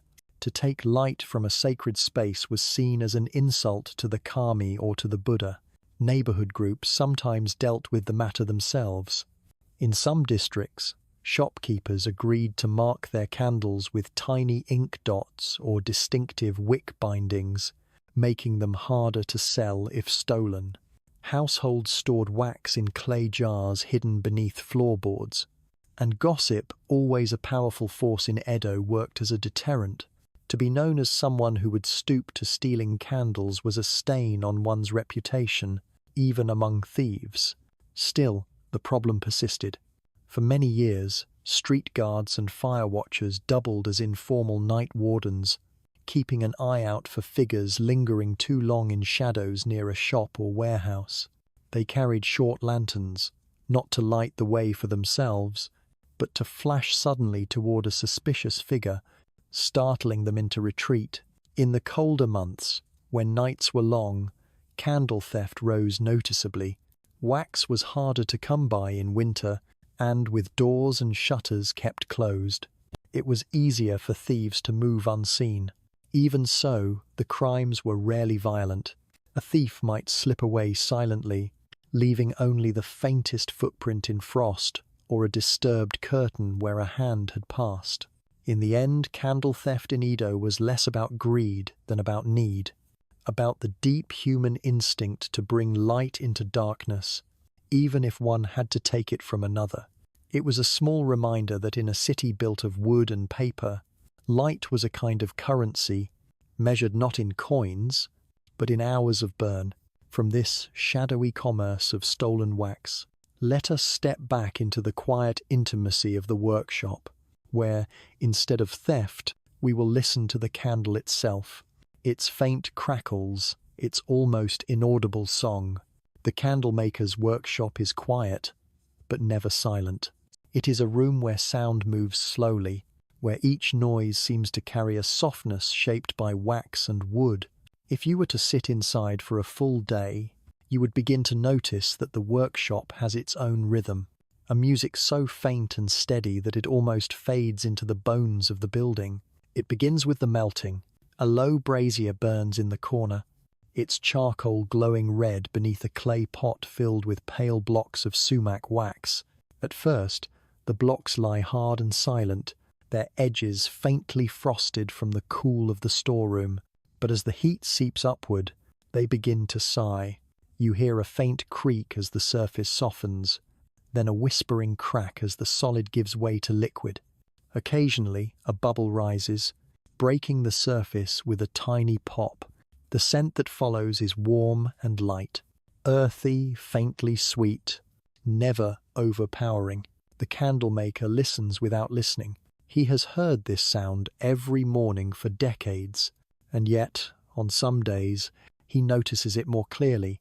The way the melting wax almost sounds like rain falling onto leaves, or like rice steaming quietly in a covered pot. Then comes the dipping. A bundle of reed wicks rests beside the brazier. One by one, he lowers them into the molten wax, then lifts them out again, turning each slowly so the coating will be even. When the wick meets the surface, a thin, wet hiss rises, the sound of liquid embracing fibre. When it leaves, the drip of excess wax makes a faint patter against the cooling tray below. Over hours, this motion repeats. The workshop fills with tiny, regular sounds. The soft splash of dipping, the sticky pull of wax against the mould, the faint tap as each candle is set to rest on the drying rack. Even the tools have voices. A bamboo ladle makes a different note than a copper one when stirring the pot. The cotton cloth used to strain the wax rustles faintly as it is lifted and shaken out. Wooden trays shift with a muffled thump when moved across the floor. In winter, the soundscape changes. Cold air creeping through the gaps in the wall makes the wax cool faster, and so there is more cracking, more tiny fractures in the surface of a fresh dipped candle. In summer, with the heat already thick in the room, the melting comes faster and the sound is less crisp, a smoother, slower movement, like water turning thick with syrup. There is also the sound of stillness. When the dipping stops and the candle maker pauses to drink tea, you hear only the faint ticking of cooling wax. A candle set on its rack will sometimes shift slightly as it firms, its surface tightening with the quietest sigh.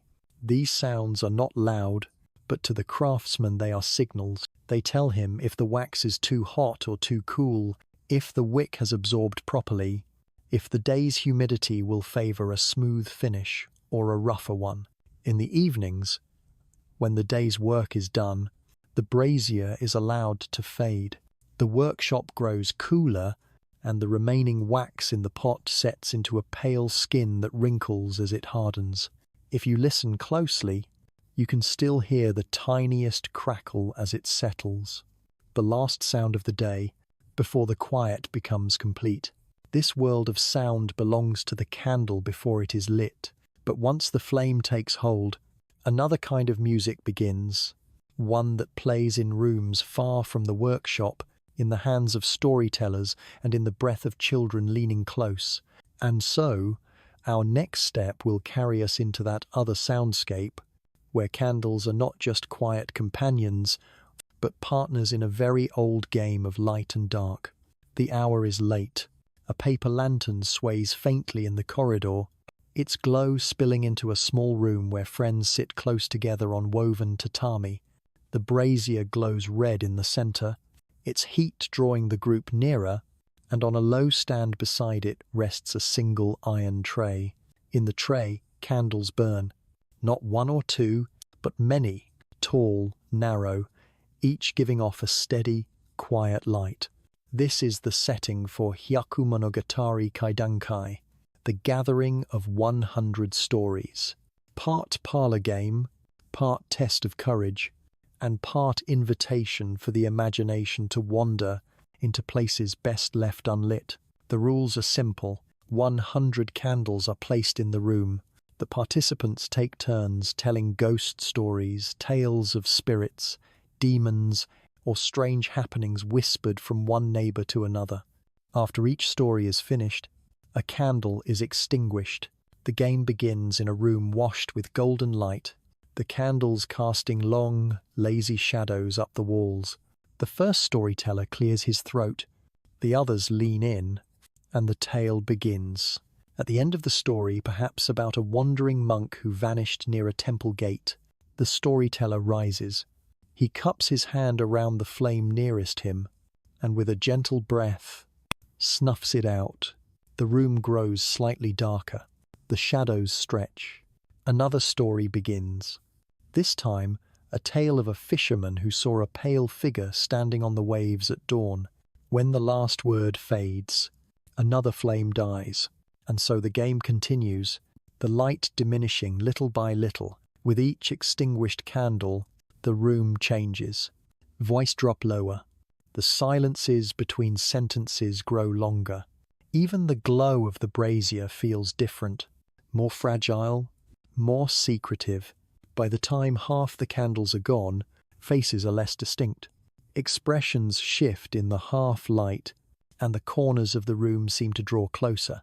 Every whisper of the wind outside feels louder now. The creak of a floorboard in a distant hallway makes someone glance over their shoulder. The final stretch is the most tense. Only a few candles remain, their flames bending toward one another as if in quiet conversation. When the second to last story ends, the room holds its breath as the penultimate flame is extinguished.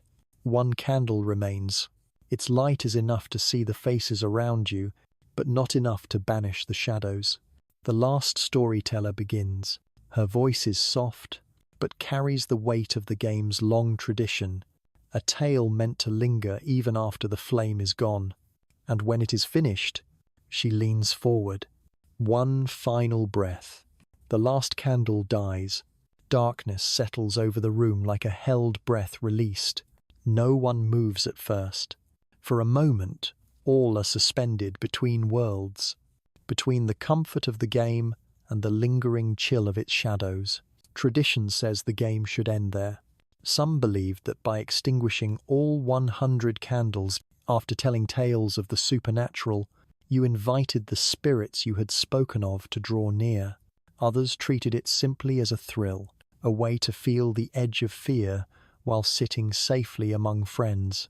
When the lantern in the corridor is finally brought into the room again, its light feels different, warmer, fuller, as though it is reclaiming the space from whatever hovered in the dark. Candlelight has this power to create an atmosphere that shifts with every breath of flame, to hold the mind between the visible and the imagined. And once you've felt that shift, you cannot quite forget it. From here, we will move to a different kind of gathering, not one of whispered ghost stories, but one where candlelight guides commerce, celebration, and nightly pleasure. The streets of Edo are never entirely dark. Even after the household candles are snuffed and the shutters drawn, there is one part of the city that continues to glow, a place where night does not signal rest, but rather the beginning of its own peculiar day. This is the Ukiyo, the floating world, a district of tea houses, theatre stalls, and pleasure houses, where the city's merchants and artisans spend their coins in pursuit of fleeting beauty. It begins at dusk. The sun has only just dipped below the horizon. When the first lanterns are hung from wooden posts and doorways, they are paper, oil-stained from long use, each marked with the crest or name of the establishment. Some are round and crimson, others are tall and rectangular, their surfaces painted with black, flowing characters. Inside each lantern, a small candle is set carefully in its holder. A servant lights them one by one, moving from entrance to entrance with a thin sliver of pine kindling, its tip glowing like a coal. The lanterns flare briefly as the flame takes, then settle into a soft, steady light. By nightfall, the main thoroughfare gleams with a long procession of these lights, their glow pooling in the dust beneath them. Shadows bend and sway as customers pass by. Samurai in fine robes, apprentice craftsmen in their plain indigo, poets and actors wrapped against the cool night air. The market stalls are lit with their own smaller lanterns, set low over baskets of grilled river fish, steaming rice cakes, or the lacquered trays of sweet bean dumplings. The candlelight here is more intimate than the lanterns outside, its reach limited to the goods on display and the faces leaning close to inspect them. It makes everything look warmer, as if the food itself is steeped in its own gentle glow. From somewhere down the lane comes the faint music of a shamisen, its strings plucked in slow, lilting rhythm. The sound draws you toward the tea houses, where the doors slide open to reveal more light inside. The delicate shimmer of candles placed in porcelain holders on each low table. Here, the flame is part of the welcome. A guest sits. A hostess kneels beside him to pour tea. The candle between them becomes a third presence, its flicker reflecting in the surface of the cup. In the pleasure houses, candlelight takes on yet another character. The rooms are arranged for allure, silk screens catching the light in shifting patterns, hair ornaments and embroidered robes glowing softly in its reach. The candles here are often scented, their subtle fragrance mingling with the perfumes of the courtesans. They are trimmed frequently to maintain a perfect, even flame, not merely for brightness, but because an unsteady candle was thought to spoil the mood. In the back streets, where the floating world narrows into alleyways, you find the smaller establishments, gambling rooms, inexpensive eateries, places where young actors and labourers share the same cramped bench. Their light is rougher, candles wedged into plain wooden blocks, the wax spilling and hardening in drips that tell the story of long nights. The floating world is not without shadows, but here, shadows are not feared. They are part of the design, inviting a sense of mystery that daylight cannot match. A woman might step briefly from the light of a doorway into the dark of the lane, then return, her smile revealed once more by the lantern above her head. When the hour grows late, the street lanterns are left to burn low. One by one, they begin to dim, their paper sides glowing faintly as the wax inside dwindles. The floating world breathes more slowly now, its pace easing into the quiet hours before dawn. By the time the last revelers step back into the sleeping streets, the lanterns are mostly dark. The floating world folds itself away until the next evening, when the candles will be lit again and the night will glow once more. From these streets of pleasure and market bustle, we will now turn to a quieter transformation, a moment in history when candles, so long the central source of night's illumination, began to lose their place to another flame. For centuries in Edo, the candle had been the heart of the night. It was the constant presence at the center of homes, tea houses, shrines, and theaters, a steady flame that marked the passing hours and shaped the city's evenings. But by the mid to late 19th century, that flame began to waver. The shift began quietly. Merchants returning from port cities brought news of new lighting methods, oil lamps, brighter and longer burning than wax candles, and fueled by oils drawn from seeds, fish, and eventually petroleum. At first, they were rare curiosities found only in foreign trading settlements or the homes of wealthy, adventurous families. But their advantages were hard to ignore. An oil lamp could burn for many hours without needing to be replaced. It could be refilled instead of remade. And while it lacked the delicate fragrance of a fine sumac candle, it could be made to burn with a steady, strong light that covered an entire room. For the candle makers of Edo, this was the beginning of an uneasy future. The earliest competition came from fish oil lamps, which had long been used in coastal fishing towns. These lamps were functional but smoky, and their smell was heavy and lingering. Still, for workmen needing long hours of light dock workers, craftsmen, night watchmen, they were more practical than delicate wax tapers. Then came rapeseed oil lamps, which burned cleaner and brighter and could be adapted to many styles of lantern. By the time whale oil entered the market, the idea of replacing candles in daily use had already begun to settle in the minds of many households. Petroleum lamps, arriving from overseas in the final decades of the Tokugawa shogunate and expanding during the Meiji era, completed the transformation.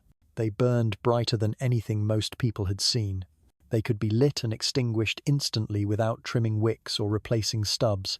And most importantly, they began to drop in price as imports increased. Candle makers, especially those in the cities, felt the change immediately. Orders from theatres, inns, and large households began to shrink. Shrines and temples, bound by tradition, continued to use candles for rituals, but even they reduced their purchases for ordinary lighting. Some candle makers adapted by selling oil lamps alongside their wax. Others began making hybrid products, candles shaped to fit oil lamp holders, or special scented wax meant purely for ceremonial use. But many small workshops simply closed. The change was not just economic. It altered the rhythm of night itself. Where candlelight had created a pool of intimacy, oil lamps could fill a room with near-daylight brightness. Where once a flicker might have signaled the approach of someone behind a screen, now light poured steadily across every corner. In homes, conversations shifted. Work could be carried on later into the night without straining the eyes. Merchants reviewed their ledgers long past sundown. Children could study after supper without fear of the candle burning too low. The pace of life itself seemed to stretch. But with that change came a certain loss. The atmosphere of a room lit by a single candle, the softness of its shadows, the way it asked people to draw closer, began to fade. Oil light was efficient, but it did not flicker in the same way. It did not dance with the passing of a breeze or bow to a whispered breath. Even so, candles did not vanish entirely. They remained in the world of ceremony, in the art of tea, in the shelves of shrines and the stages of traditional theatres, and they found a new home in the realm of memory and nostalgia, reminders of a slower, quieter time. For the old candle makers who lived through the transition, there was pride in knowing their craft had once lit a city, and a sadness in knowing that city no longer needed them as it once had. But in Edo, now Tokyo, the candle's place endured, not as the light of necessity, but as the light of choice. From this shift in history, we now move to the present day's attempt to preserve that past, to hold on to the flame through careful conservation, ensuring that the candle's story and the light it once gave will not be lost to the ages. Today, in the quiet galleries of Japan's cultural museums and regional history centers, you may find a display case containing something small and unassuming, a pale, slender candle, perhaps slightly bowed with age, its surface faintly cracked, its wick still intact but dulled to a soft, dusty brown. It may not look extraordinary at first glance. It is not gilded or jeweled. It does not dominate the room like a suit of samurai armor or a lacquered folding screen. But for the curators who care for it, this candle is a piece of light preserved, a remnant of the world before electricity, a direct connection to the hands that shaped and burned it. Preserving wax is no simple matter. Unlike stone, ceramic, or metal, wax is alive in a subtle way.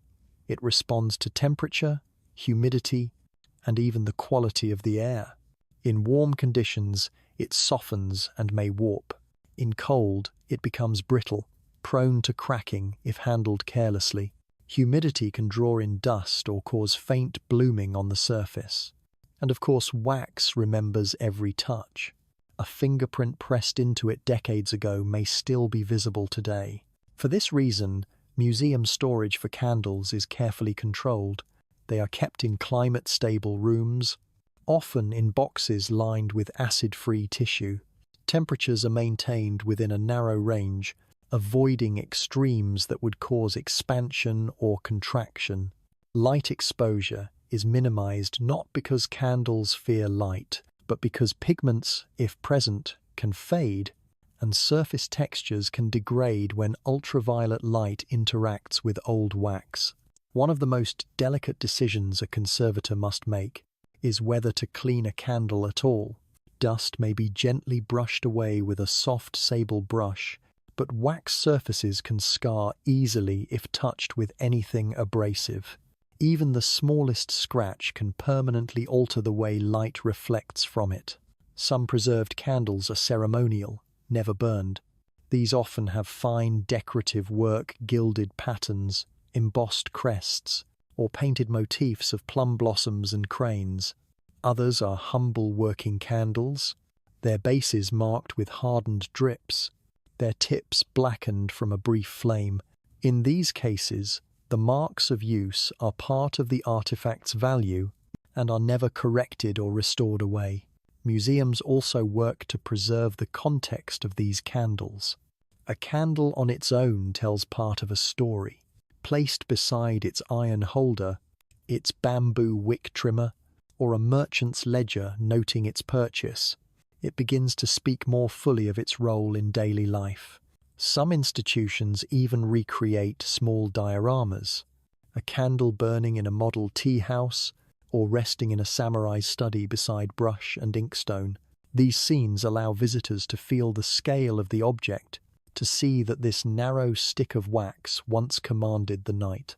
In certain cases, living artisans are invited to demonstrate the craft in museum workshops.